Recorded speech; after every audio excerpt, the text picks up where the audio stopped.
o que nunca perguntaram pra vocês. Vocês são novos. Vamos combinar que vocês são novos no mercado e novos na vida, né? Mas assim, de coisas que vocês já passaram, consultorias que vocês já deram, o que nunca perguntaram pra vocês? O que nunca perguntaram pra gente? Eu tenho uma. Quantas planilhas eu já fiz na vida?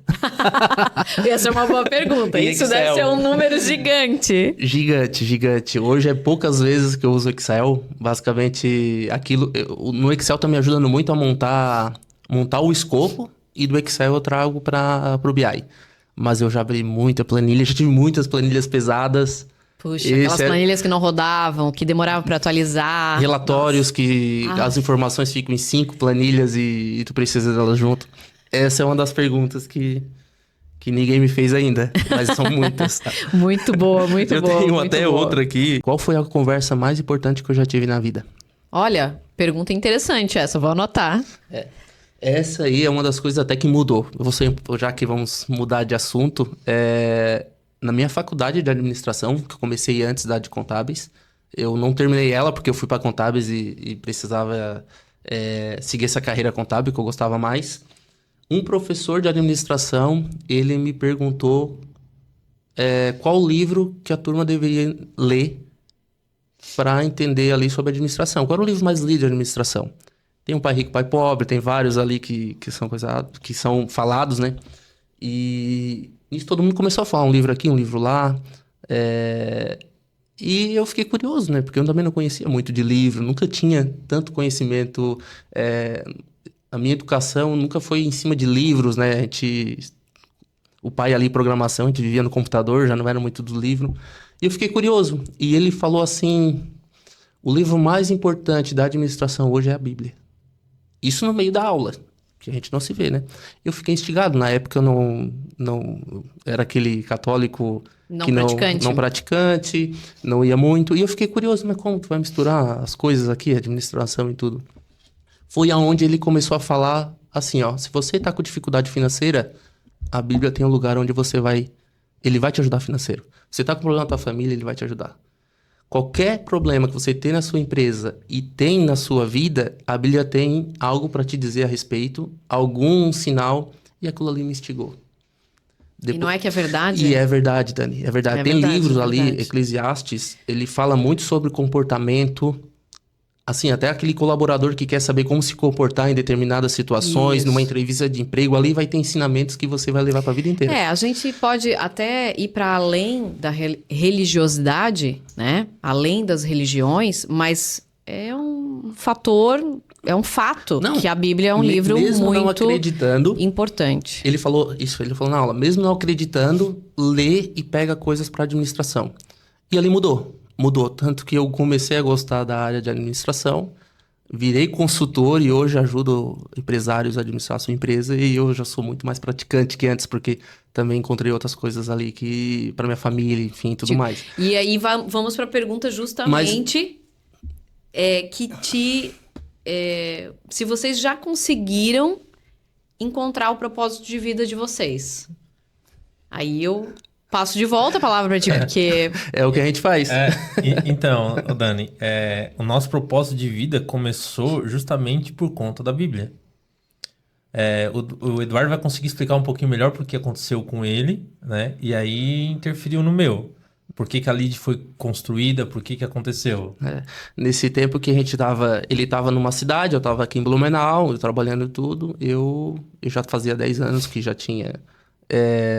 Tava mais estudando a Bíblia e tudo mais. Eu gosto muito de ler a Bíblia e estudar ela, tá? Enfim, tem partes ali que de vez em quando a gente esquece. E o Léo já não gostava muito, porque a gente tinha maus exemplos na família que eram... Não tinham um hábito, né? Ele tinha maus exemplos, né? E apontavam dele e tudo mais. Então o Léo nunca gostou e eu não gostava antigamente. E quando eu fiquei mais adepto ali à Bíblia, o Léo não gostou. E a gente se afastou muito num tempo. E a minha forma de trazer o Léo para essa área e entender realmente ali a Bíblia em si, a origem, foi montando a Leading. Então eu vou montar a Leading, vou trabalhar com BI e vou chamar o Léo para vir comigo. Ele não sabia nada de BI, mas já tinha uma baita carreira ali na parte de administração. Só que a minha intenção de abrir a Lead era só trazer o Léo para perto de Blumenau, para perto da empresa e a gente montar algo junto. Hoje, o nosso propósito é, através da Lead, ajudar as empresas. A gente encontra aí empresários que estão passando por dificuldade, depressão, não tem mais tempo os filhos e esposa, sabe aquele Sim, perto da a gente falência acompanha e tudo isso mais. sempre. Então a gente acaba trazendo vida para esse empresário e para essa família e muitas vezes também para nossa, né? Hoje o Léo vindo para Blumenau também viu por si só, eu não empurrei nada e dentro da Lead a gente encontrou o nosso propósito, que é ajudar empresários e pessoas, porque impacta todo mundo, né? O empresário bem-sucedido hoje impacta uma sociedade. Tudo. Hoje a gente vê empresários aí em isso. Blumenau que já foi em palestras aí com empresários onde a comunidade onde ele está e o sucesso dele fez escolas, fez cursos, fez pessoas ao redor crescerem. E Santa Catarina é um dos pontos de crescimento aí no país, né? Então, esse é um dos propósitos aí. Deus é o nosso terceiro sócio hoje. Ele tá ali com a gente. Tanto está com a gente que todos os clientes da Lead são de... eles vieram através de... Como é que se fala? Indicações? Indicações. Ou alguém achou o site da Lead, ou alguém achou o Instagram da Lead. Se for ver as nossas redes sociais, elas estão lá para cumprir o papel de ter rede social, mas não de atrair clientes. E todos os nossos clientes, e não é só porque tu estás aqui, Dani, são maravilhosos. Adorei. Eu sou cliente deles. Todos os nossos clientes são maravilhosos, todos eles a gente conversa sobre tudo que é negócio. Porque o empresário, ele não tá ali também só para conversar sobre resultado e números. Não, ele precisa desabafar, ele precisa conversar. A gente na consultoria e até no BPO financeiro, a gente se torna parte da família dos clientes, né? Porque quando o cliente tem um problema financeiro, o empresário tem um problema financeiro, impacta na vida pessoal dele. E aí, como tu dissesse, a mulher é o teu suporte.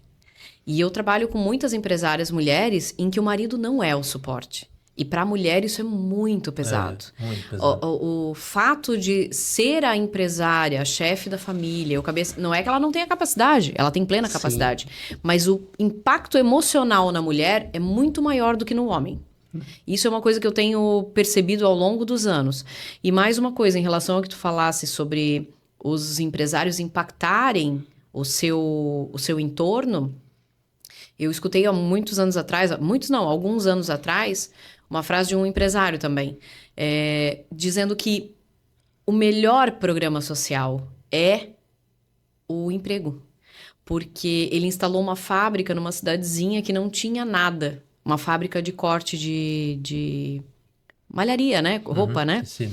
E ele disse que numa cidade onde não havia nada, havia algumas pessoas em benefícios sociais, ele instalou a fábrica. Logo em seguida, com as pessoas tendo seu trabalho e seu salário, abriu-se padarias, comércios de roupa, salão de beleza, uma crechezinha. Então, a partir do momento que as pessoas estão trabalhando e é dado a elas essa oportunidade, porque o trabalho dignifica, né? Então, quando você tem essa oportunidade de trabalhar, você consegue executar um monte de outras coisas. E você tem vontade de sair do lugar, você tem vontade de estudar mais, você tem vontade de sair do lugar. Nós vivemos aqui em Blumenau. Nós trabalhamos em Blumenau. E a nossa região é realmente uma região muito saudável nesse sentido, porque é uma região que tem pleno emprego. Ela tem emprego muito mais do que tem pessoas para trabalhar.